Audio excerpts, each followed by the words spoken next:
13 F3 AM.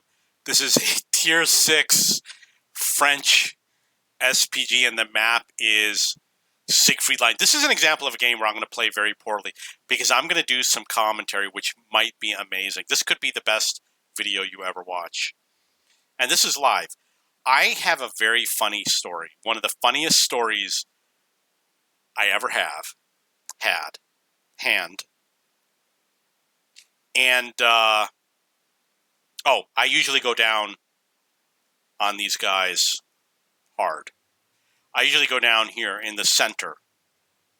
Okay, so basically what happened was I was in New York City. This was in 1996. And I was riding the subway, and this homeless guy sat next to me, and I just gave him a kiss. No, that's not what happened. What happened was I was on the subway coming from the Upper East Side. Nobody was sitting next to me. There was an empty seat next to me. I remember that there was at least one woman sitting across from me because they're your target. They're what they call the mark, right?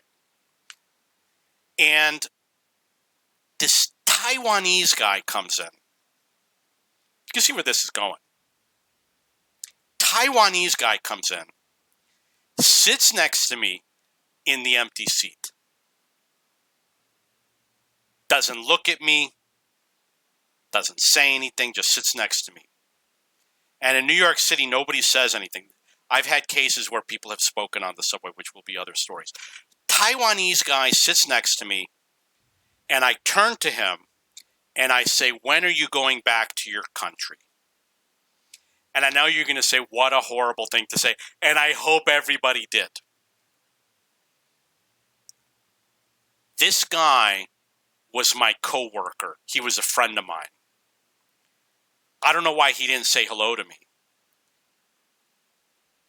He was probably a quiet guy. I already knew he was going back to Taiwan in 2 weeks.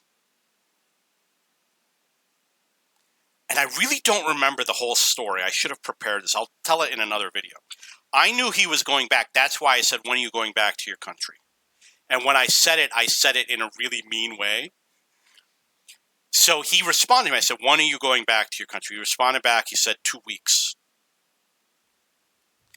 And I probably said, fuck you. Okay, so I'm just going to tell the rest of the story real quick. So, I goofed around a little bit for all the people listening. And I said to him, you need someone to take you to the airport. And he said, I said, do you have a lot of stuff? And he said, yeah, I got computers. I said, you need someone to take you to the airport? And he said, yes. I said, when are you going on Saturday?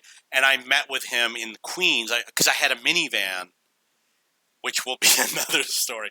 And I picked him up in Queens on a Saturday, and his roommate was there. His roommate was crying. I said, why are you crying? He said, because we won't be friends anymore. I miss hanging out with him. And I drove him to the airport. I said, don't worry about the traffic or anything. We made it fine. I said, I've done this enough times. I know how long it takes to get there. He had to go from Queens down to JFK.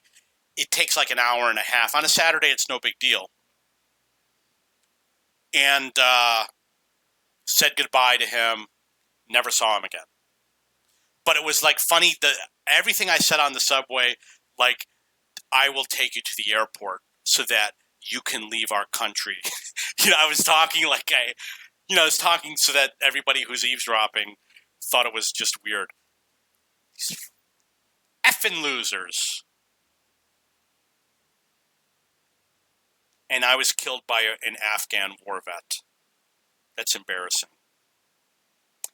I honestly was going to say, when I was aiming at that T-29, I said, don't worry, this will be a slow game. This will be a slow game.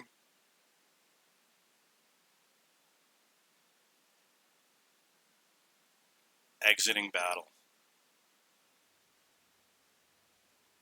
That's embarrassing. It's very embarrassing. I don't think that the marks of excellence update properly because it says 55.8. I had a horrible game. It really didn't go down much. Or it didn't change.